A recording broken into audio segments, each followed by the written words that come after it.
Hey everybody, this is Dom. We're here for the last match of round 4 in the Modern Rotisserie Draft. I'm being joined by Scott and Carney Hi. and Hunter. And it's time to start the game. A very important die roll goes to Smith. So we got Mono Black at 3-0, the only undefeated player, up against the red aggro Goblin guy. That's 1 and 2. What do you think of these opening hands? Fantastic reminders. Joe's actually should keep his. Yeah. I was thinking the same thing. He has 3 1-drops. Yeah. He does have 6 in the deck. Mm-hmm. If he draws a land, wow. Oh, he sent it away. Oh. If he drew a land in the first 2 draws, he could have played 3 spells in 2 turns. And Smith is keeping? Okay. Bloodsoak Champion into nothing. I am perplexed by actually both decisions. Yes.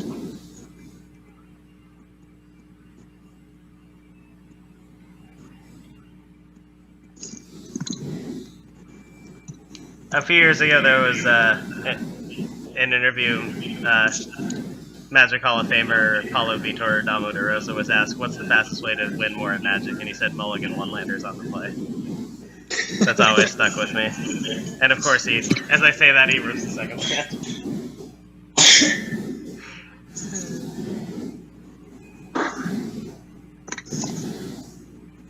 Looking at this fetch in Joe's hand, after he started picking those and a couple white lands, I was surprised he didn't take more like step links. Yeah, that sort of thing. Landwalker Lands.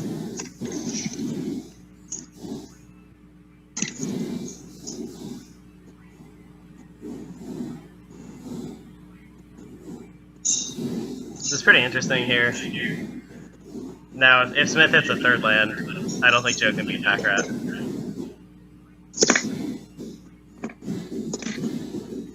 He doesn't care one bit about the Bloodsoak Champion. The Courtly Outburst is going to blank that and the Gatekeeper.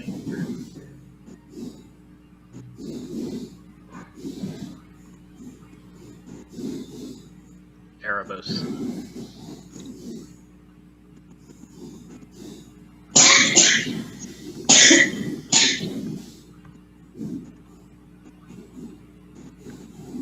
Whoops. He's just running out the Gatekeeper. This is a very interesting plan here. He does have 2 kill spells in hand still. Joe didn't fetch.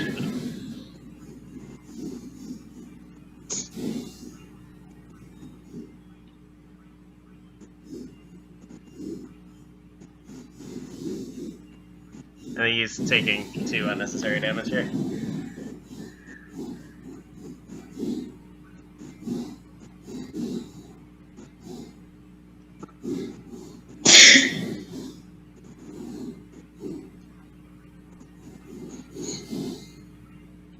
This actually seems like one of the better cards Joe can have here.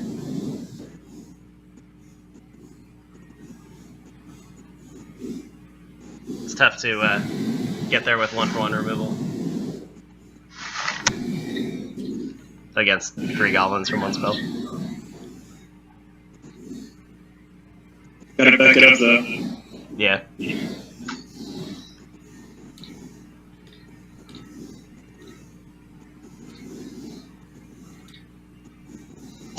Bloodcast.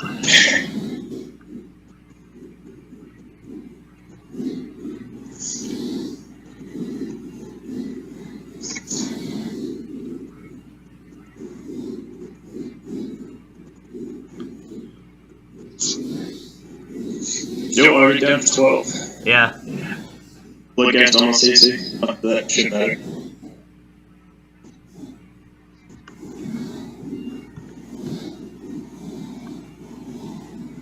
Double blocking seems dangerous. Well, actually, no. He does have the mutagenic growth.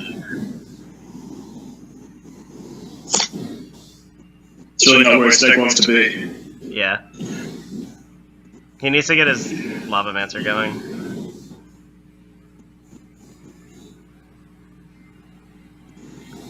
He's gonna be able to play Grim Lavamancer and have Boros Charm up.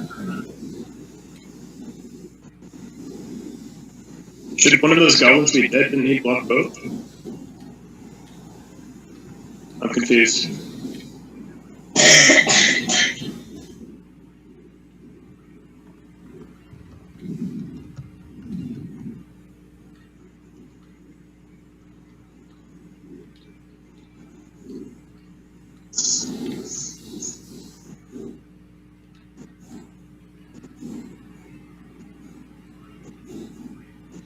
There's a third land.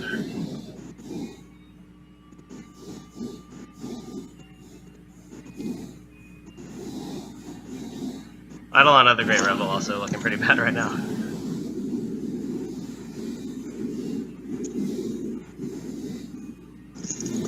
Joe took 2 from Malachus, and shouldn't only 1 goblin die? Oh, maybe he did. I didn't see that. For some reason I thought there were 2 arrows.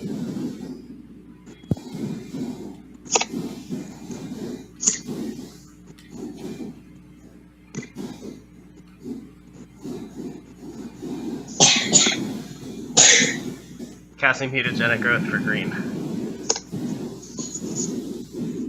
I can't actually tell which goblin he's targeting. I guess it's the one on the... Wait.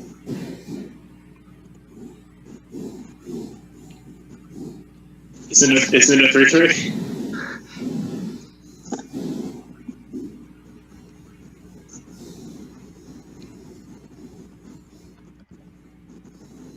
Boros Charm to save Lavamancer. I don't even know whose turn it is. Alright, well, Lavamancer needs to kill the pack rat. That seems pretty clear. I don't know. You can't let him untap with pack rat. No, they're thinking. Spring Forces. And then we're Okay, down goes pack rat. Right.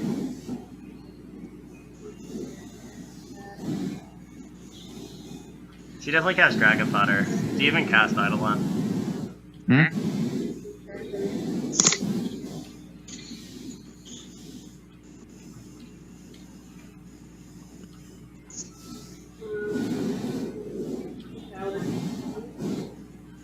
We have one. no, not. I want to get. There's a lot of... We got a full type 1 because there's going to be 4 of us in 1 shower. Okay.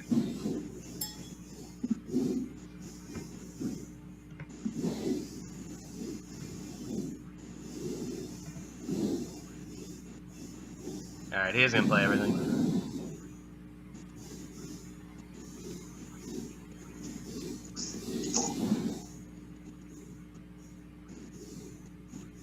The Obliterator is going to be really good when it comes down.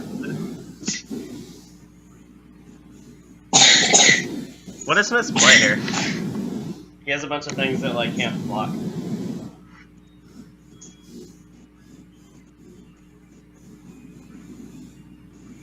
He can't play Hasty Bloodghast. I don't know if that matters though. I don't know.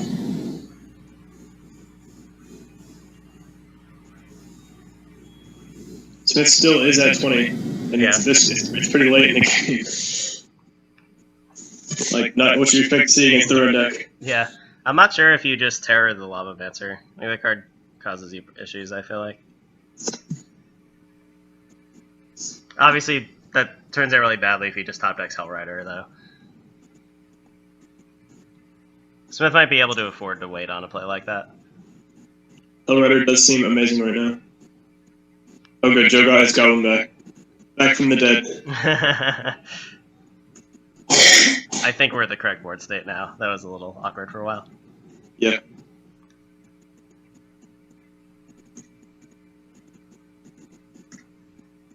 He is going to terror, I assume, the Lavamancer. He could target the Eidolon, but I think Lavamancer is better.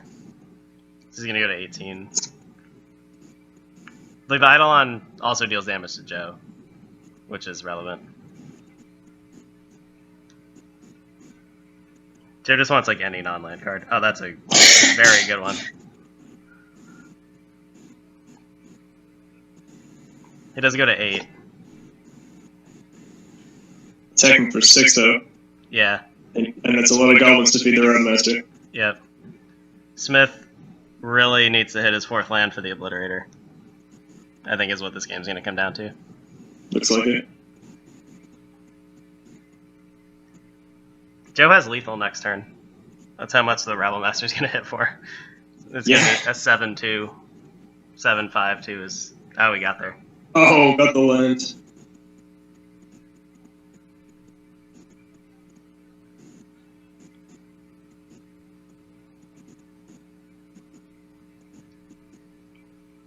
I think Joe does win if he top decks exactly Goblin Grenade. Because he could grenade the Obliterator, sack his lands, and swing for lethal.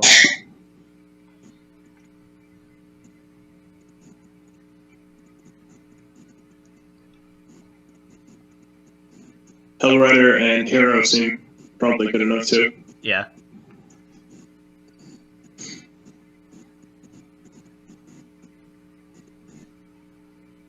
If Smith can untap into whip, that seems like a game that...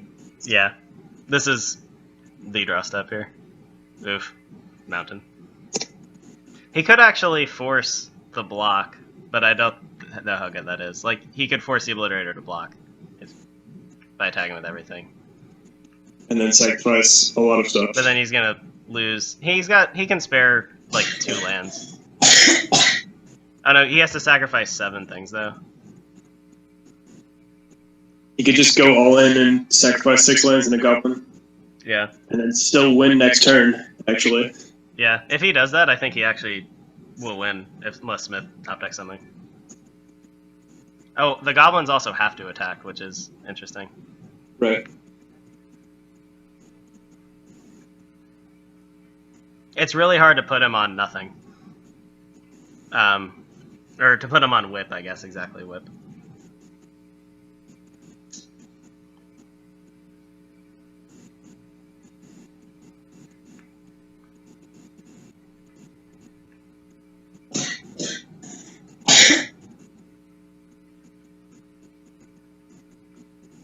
Got goblins only. Goblins only.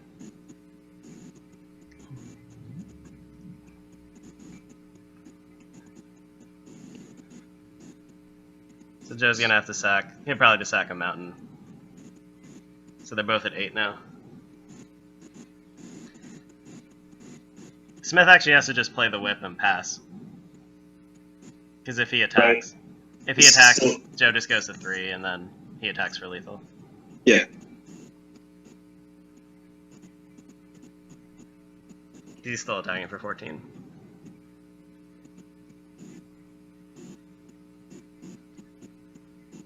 He could play Erebos.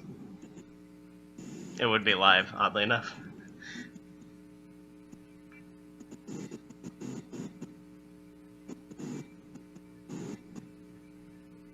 Another land. Something else to sack to the Obliterator. Yeah. Now I feel like you really have to swing with everything. Because he's just going to gain that 5 life. You got to get that thing off the table.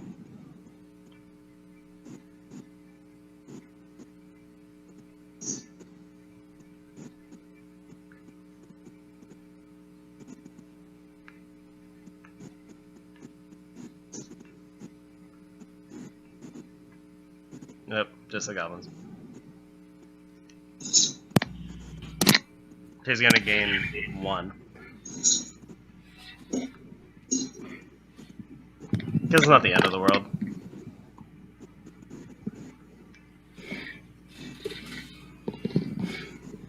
But like once Erebos comes down, it's kind of game over.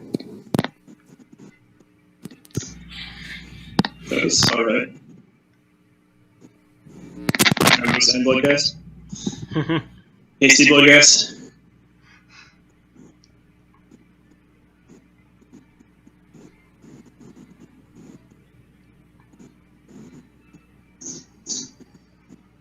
I guess you just gain 2 random life here.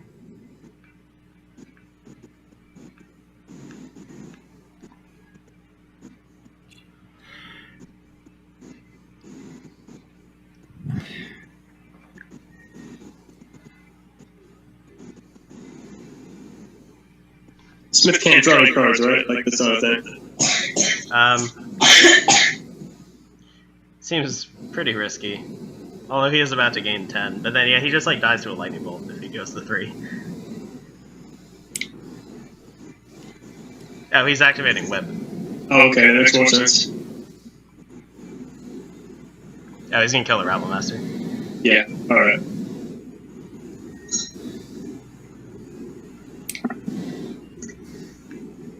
Here comes everything. Actually, I feel like a million things died. Pretty sure Garza's is supposed to be exiled long ago.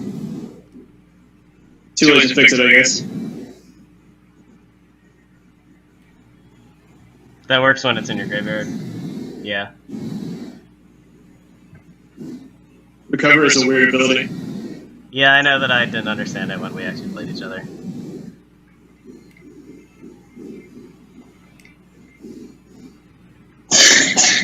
Joe getting his Eidolon off the table. I'm also just not dying. He goes to 1 here.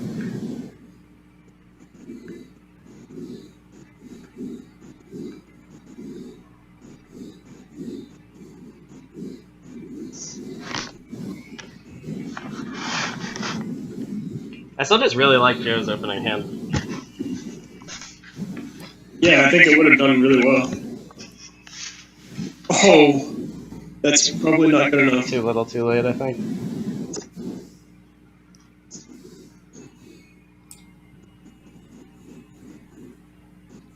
Yeah, I Smith did trigger Eidolon instead of killing Master.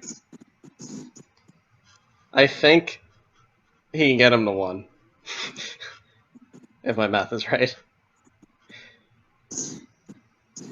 So he gets 1, 2, 3. Yeah, he gets 7 triggers, putting him to 9. And then the Rabble Master gets blocked by Erebos, and then Hellrider plus 5 goblins come through for 8 more. Wow. Puts him to 1.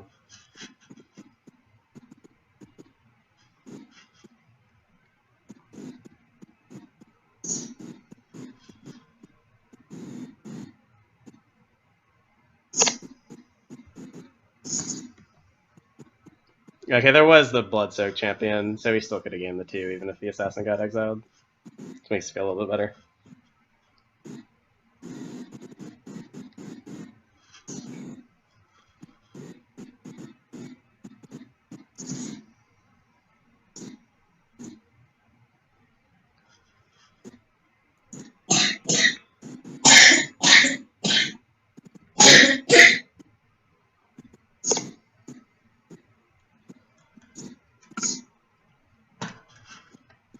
So yeah, guess it's time to start thinking about sideboard.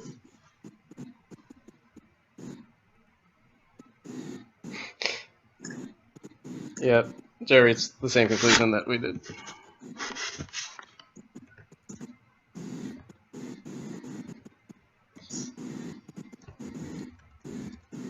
Alright, so sideboard.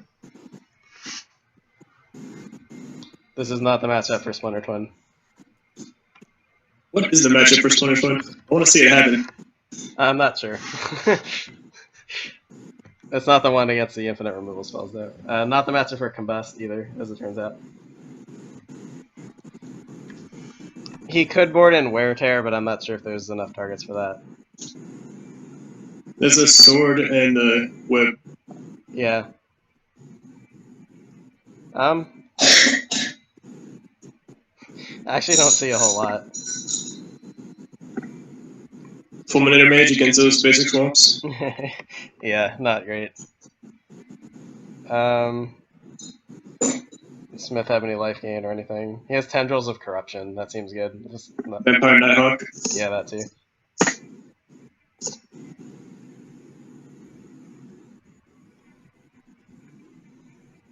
Yeah, I think he definitely has a sideboarding advantage here.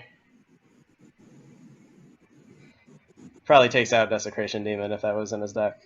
He gets tapped by goblins. Grey Merchant gains life. Mm-hmm. Didn't he say 1 card? I think he was underestimating a little bit. Yeah. And here they go already. Pretty fast sideboarding. See a Wear and Tear. So Joe's hand is a Goblin Guide and nothing. It's still a keep, but he's gonna need to draw some intermediate action between the Goblin Guide and the Siege Gang.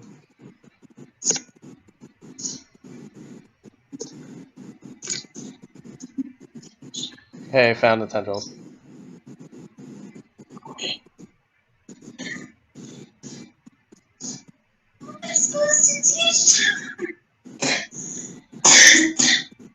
A lot of background noise in this recording. I think from various sources, but it happens.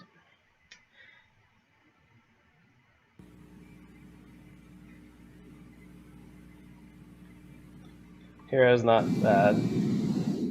Aside from the fact that it dies to like all of Smith's cards.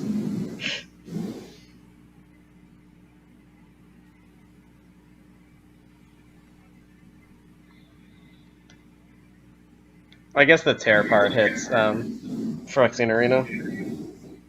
Although that might have gotten boarded out.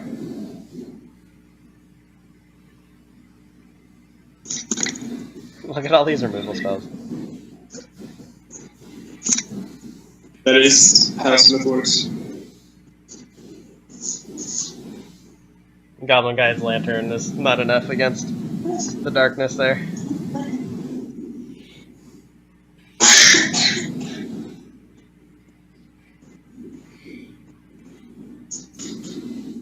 I still don't like Seismic Assault. Just don't. Doesn't seem like it's doing a lot.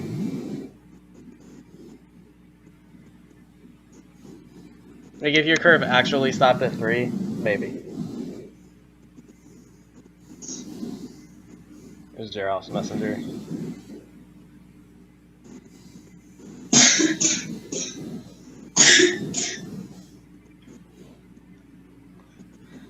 Hero is gonna get a shot in, but Whip of Verbo is probably gonna undo all that work. Or Tendrils.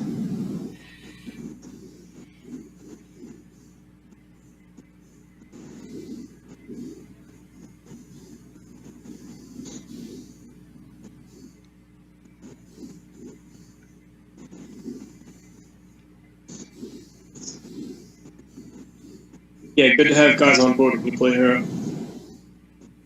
Yeah. he could Hero's downfall the Hero. That would be appropriate. I think it's going to be, yeah, Necrotal. That makes more Necrotal. sense. One day I'm gonna flavor draft. It's gonna be great. I was telling one of my friends about flavor draft at the pre-release, and they were like, "How on earth have I not known about this sooner?"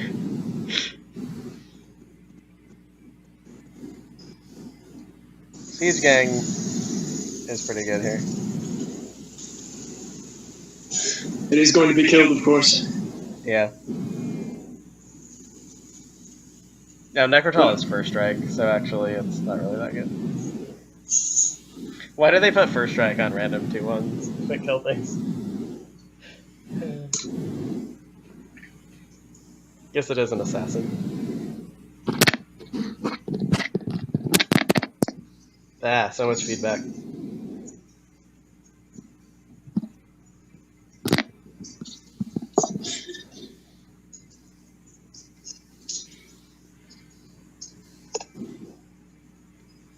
Siege Gang down.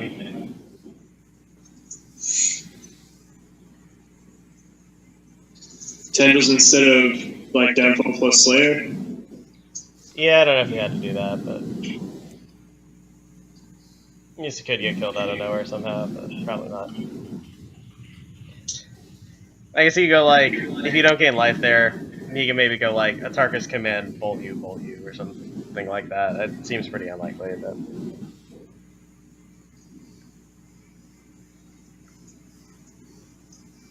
Alright, well, he can pit something to Seismic Assault.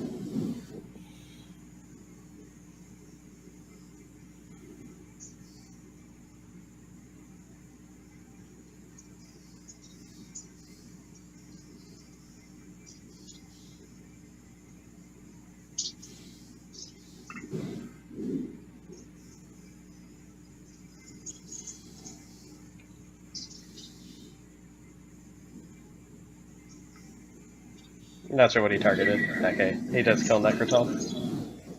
This seems better. He can't get in for 9 here, but I don't really know what it does long term. He's gonna be able to kill the whip. Is he planning on the double block? Or single block plus command? Double blocking is completely miserable against this deck.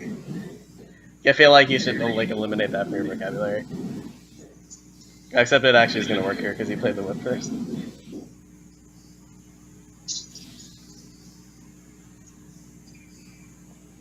I think he can tear, and then yeah, do whatever he wants with the block.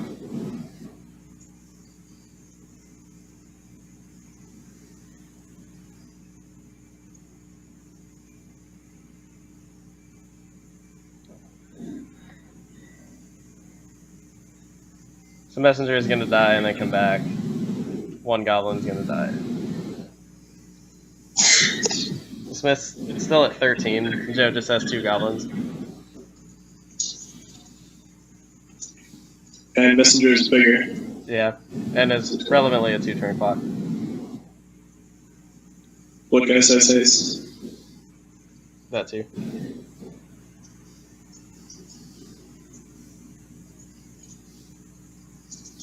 Goblin Assault.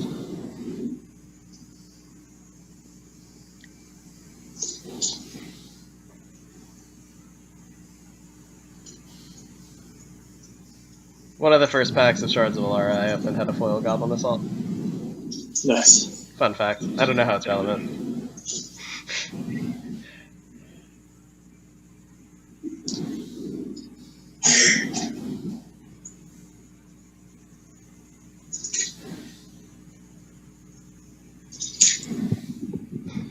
He may not even want to play it.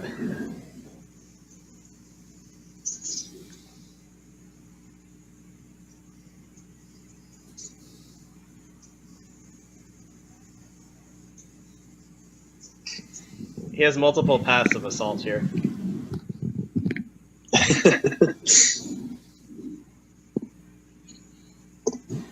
Another last pick, by the way.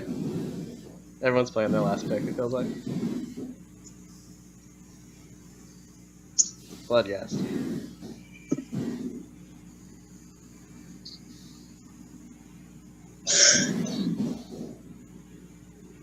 I'm assuming he's going to chunt the Messenger here. He still has to draw action because his Goblins have to attack, so he can't block next turn. Right.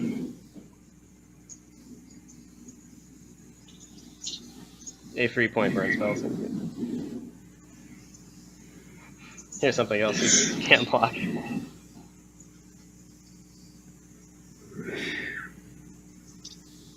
trying to figure out how you combine a Goblin Assault and a Seismic Assault. Goblins and Earthquakes. He missed his Goblin. You use the Earthquake to fling the Goblins at them faster. There you go. I like that. Okay, we got out of order Goblins. Yeah.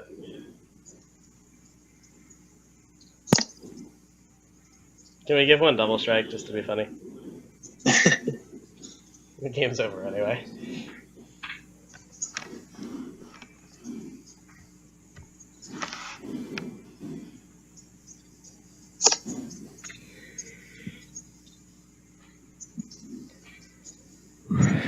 Can anyone beat the mono black deck?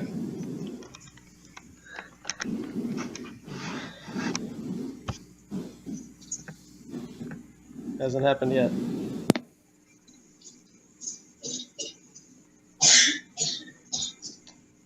Yep, that's the game. That'll do it for round 4, so Smith remains undefeated.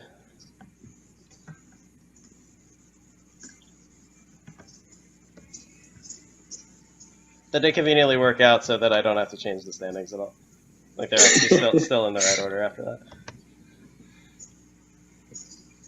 Where are the standings? They're in the spreadsheet. There's just a different tab that says standings. Oh, yeah, I see that now. It has all the results. Alright. Welcome back. I got very lucky game 1. We were pretty sure that you should have mulliganed and Joe should have kept, and then you did the opposite, both of you. I had Pack Rat and I had the whip. I really didn't want a mulligan. Yeah. I had all of those 1-drops, but I figured he'd probably have a good hand and then I'd lose. Oh. Because he would just kill my stuff and then I would have no mana to play anything else. Or I would draw nothing but land. I guess those are things that could happen. I don't know. I debated it. I really did, but I figured having 1 land wasn't going to do it. It seems so strong if you hit a land in your first 2 draw steps. Yes. But yeah, I don't know. It's tough to make decisions like that sometimes.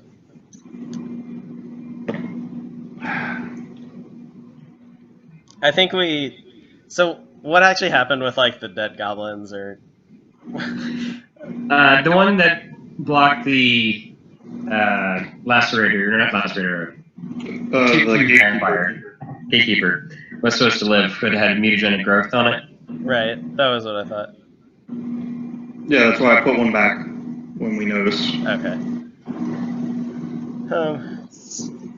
And then before that, I originally said I was blocking one of them, and then I changed my mind. Oh, okay. That makes And sense. I took 2 damage instead. Because we saw the arrow. And then... Can be hard to follow sometimes, I guess. That's fine. Joe, did you sideboard at all? The wear and tear Okay. for the whip. Right. Yeah, we didn't find that much when we were going through. That was the only thing I could really think of that might be helpful, because I can't really do much if he gains life when he has larger creatures than I do. Yeah. Smith, you have like 5 or so left game cards, not just 1. What is the other left game card? Vampire Nighthawk, Oh, okay, yeah, Nighthawk and Grey Merchant, yeah. Grey Merchant, yeah.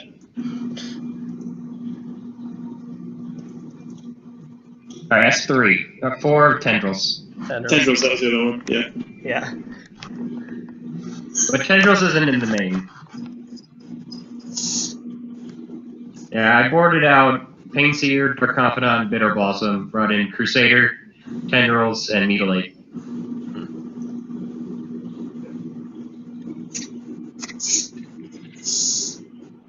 Yeah, I took out the Lavamancer and I put in the wear and tear. There was something. Oh, okay. So, when... I know this was like a very risky play, but did you think about ramming the Rabblemaster into the Obliterator to get rid of it? I did. I thought long and hard about it, and then after he dropped the whip, I was like, damn it, I totally should have done that the turn before. Yeah, I think you actually would have won had you done that, although you had no way to know. His hand was basically blanks at that point. Yeah, it was pretty awful. No, I sat there for a while going, is it worth it to trade my Rabblemaster and lose all of my land? Yeah. Because those would have been the 5 permanents that I would sack. It was interesting to see like you be on the defensive for part of that game. Then it definitely shifted. Yeah. I don't know, I'm tired and don't have more questions. Is there anything else? It's all I can think of. Alright. Well, we made it through round 4. And again, in case anyone doesn't realize, you can see the standings and the match results on. In the draft spreadsheet, there's just another tab that says standings. All the results and standings are in there. So I have to update the tiebreakers, but other than that, it's up to date. Everyone is within 1 game of a playoff spot right now, so everyone's still alive. Okay, well I guess that'll do it for the recording at least.